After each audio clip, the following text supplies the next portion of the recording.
Welcome back to the Action Bible Companion with audio and narration from MC Brown. We're reading from the Action Bible, and there's a link for purchase in the description, as always, and we want to give credit where credit is due. Illustrations by Sergio Carrillo with general editor Doug Mouse, and just like in the description, the text is based off of 2010 David C. Cook. So as usual with these, I will have a timestamp in the video where you can jump right in if you're following along on the playlist. I just want to, give a quick review to anybody who might be joining us for the first time. I'm just hopefully introducing everybody to the graphic novel and narrating it throughout all 750 pages. This is the fourth part. We're zooming on page 44 from the playlist and previous series, which I'm going to keep updating. If you guys have any comments, drop them in there. If you like something or don't like something, I'll try my best to make adjustments on the fly. If there's something you want to point out, pronunciation, obviously, I don't know if I said that in part 3, but if I do mispronounce something, and it's going to happen, there's a lot of names and words that I might not have heard before and familiar. I'm doing the whole Action Bible itself. I apologize, and if I get it in time, I'll make it right with the correction if I get another pronunciation, or hopefully apologize in the comments to you, and hopefully it doesn't ruin your experience if I do butcher a name. Again, I apologize. God knows my heart. So appreciate you guys listening, and it's a labor of love here, and I'm hoping to get through all of it. And so we record this starting from Christmas of 2021. We're just going to keep going, and we'll knock these out as God allows and intends. And appreciate you guys along with me, because I'm learning as well. I've backtracked fellowship a couple different one time where I've gotten further. I'd read up to a certain point, a couple hundred pages, almost 300 pages in myself. I'm just completely rewinding the clock here myself. I'm starting believe in doing this, believe God's calling me to do this. So I'm right along with you guys if this is your first time reading any sort of Bible and stuff too. There's a lot of stuff I'm learning and stuff too along the way, so feel free to ask any questions at all. If I don't know it, I have some really good friends that do, and ones that I can consult as well, and I'll do my best. So hopefully you're here because God's called you here, or you're just enjoying the experience. And if you read it before, or prose Bible itself, and you just want to take a look and see what the Action Bible is all about, or hear a narration of it, then that's what we're here for. So let me jump right back in here. And again, we're on page 44. This is part 4. God calls Abram, based on Genesis 11 through 12. Many years pass. People forget about the God who created them. They move down the Euphrates River and build the great trading city of Ur.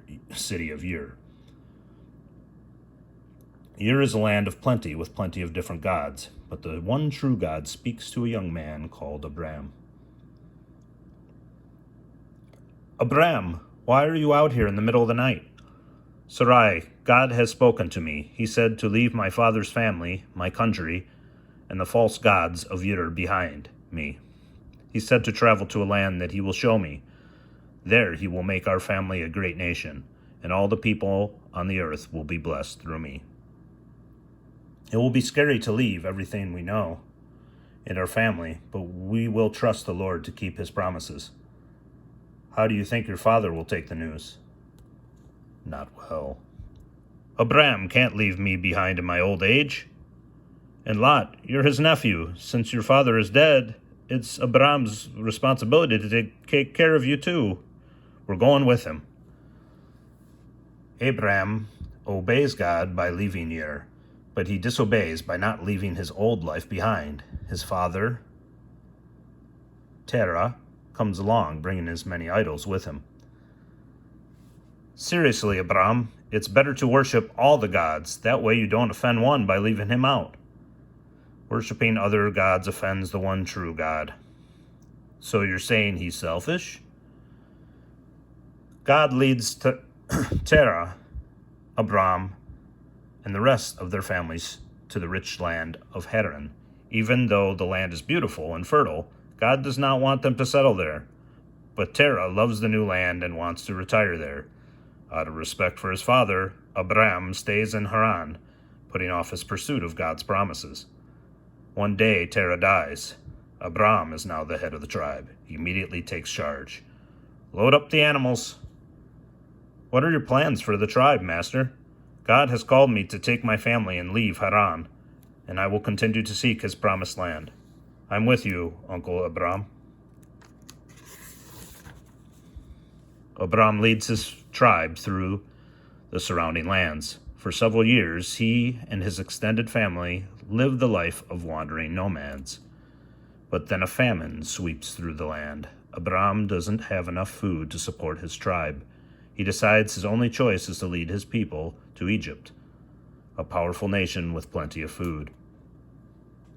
But he has some fears about his plan. Sarai, you are the most beautiful woman I've ever seen. I'm afraid that when Pharaoh sees you, he will fall in love with you.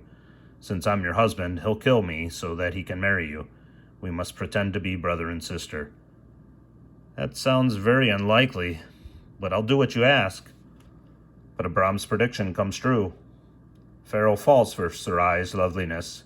Thinking Abram is her brother, Pharaoh gives him lots of money and gifts and asks Sarai to be his wife. But before Pharaoh can marry her, God intervenes to save his chosen family. Plagues! God strikes the Egyptians with disease so they will let Abram and Sarai go in peace. They give Abram food and money and send him and his family on their way. Thankful for their close escape, Abram and Sarai realize how foolish their plan was. Sarai, forgive me. I did not seek God's help. I was a coward and trusted in my own plot to save us. I forgive you, my husband. From now on, I will trust God. I can only pray that he forgives me. I'm sure God forgives you, Abram. After all, he protected us in Egypt even when we forgot to trust him. I'll never try to outsmart God's plan for us again. I just hope this is the last time I have to pretend to be your sister.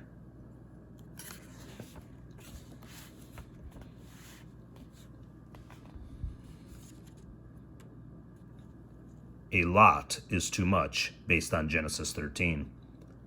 Abram has left Egypt with great wealth, but this blessing from Egypt turns out to be a curse in disguise. Is there a problem?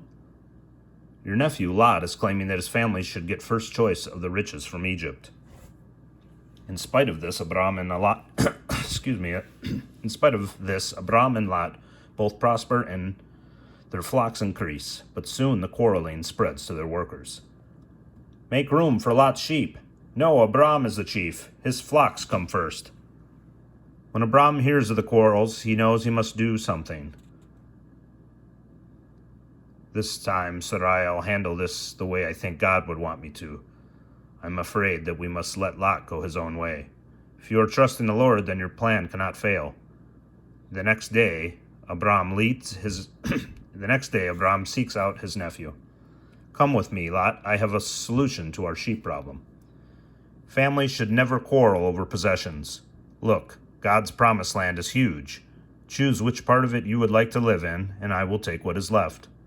That's very generous of you, Uncle Abram. I'll take the valley near the city of Sodom.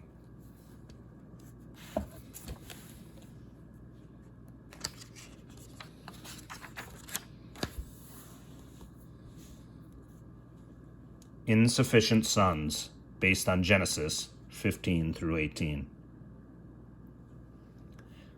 Many years pass. Abram and Sarai are now old, and they have no children, but God repeats his promise. You will have more descendants than there are stars in the sky. You will have more descendants than there are stars in the heavens. As a sign of his promise, God changes Abram's name to Abraham, which means father of many. God also changes Sarai's name to Sarah, which means princess, because she would be the mother of nations. But Sarah is too old to have children.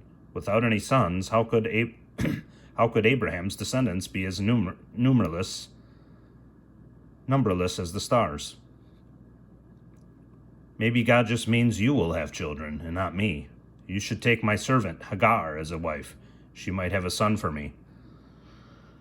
God has promised me an heir. Perhaps this is the way. Hagar has a son, and he is the pride of Abraham's heart. My Ishmael is a talented boy. Remember, Hagar, you had a son for me. I adopted him. But in her heart, Sarah knows that Ishmael isn't really hers. As Ishmael grows to boyhood, he is the center of attention throughout the camp, and the source of trouble between Hagar and Sarah. Someday my son will rule this whole tribe. Hagar gets more sure of herself every day. Abraham worries about the trouble in his camp. One day, while he is resting and thinking about Ishmael, Hagar, and Sarah, he looks up. 3 strangers approach Abraham's camp. He greets them and invites them to rest and eat with him. While they are eating, one of the strangers gives Abraham surprising news. Your wife, Sarah, will have a son. Ha ha! I am too old to have children now. When the strangers leave, Abraham walks with them for a while. The city of Sodom is so wicked that God will have to destroy it. These must be messengers from God. They're talking about the place where Lot lives. Abraham pleads to God to save Sodom. Would you really destroy the righteous along with the wicked? What if there are even 50 good people in that city? Do they deserve to be destroyed? God agrees to save Sodom for the sake of 50 good men. But Abraham continues to bargain with God. What if there are 30 good men? Finally, he gets God to promise that the city will be saved even if there are only 10 good men in it. All right, we're on page 52, so we're going to leave off on 53, where we'll resume a lot is not enough. Apologize, a little stumbling on this one, and pronunciation on a couple of them I'm unsure of, especially before Abram changed his name to Abraham. If it's Abram, I apologize. I realized what was going on as I was reading it, so my apologies. Please forgive me if that was the case. Trying to go along at the same time too, so this is following the part 3 recorded, so I'm probably going to see if I can get part 5 recorded out here next. If you have any questions or comments, as always, leave them in the comment section. Again, I apologize if there's any pronunciations and fumbling. As always, trying to do this a certain way, and as we go on, hopefully I'll find some things become easier as I go. So again, if you're wondering about the picture, and I'll try to state everything in every video, I'm trying to do that to make sure it's consistent. I'm not trying to spoil anything or give away anything as far as art-wise or anything. What I'm trying to do with this video too is encourage people to buy the Action Bible, obviously, and read along. It's a beautiful graphic novel. I've not gotten all through it. As I stated earlier, I've gotten to a certain point, and I kind of rewound myself for the sake of the series. It's awesome. Being a comic book fan, I can't say that enough. So I just want to let everybody know that if you don't have it, it's definitely worth it. It's going to be a really good companion piece to read to kids as well. They might be trying to introduce to God, or just people like myself who are more of a visual aid and have trouble a little bit with some prose stuff. I know other people as well have that issue. So that's the whole goal with all this. So I'm not trying to zoom in and go through page by page as I read. More importantly, it is for me to read properly, where I can also see and pronunciate correctly. I'm still going to make those mistakes, I know. Just bear with me and while we do that. But it's going to be the easiest way to do it right now. So again, we're going to start back up on the next video. We will be starting on A Lot Is Not Enough, based on Genesis 19. That'll be resuming on page 53. Appreciate you guys, as always. Love all you guys. Again, please like, share, subscribe to anybody who needs God in their life, or any portion of the Bible, and this could help.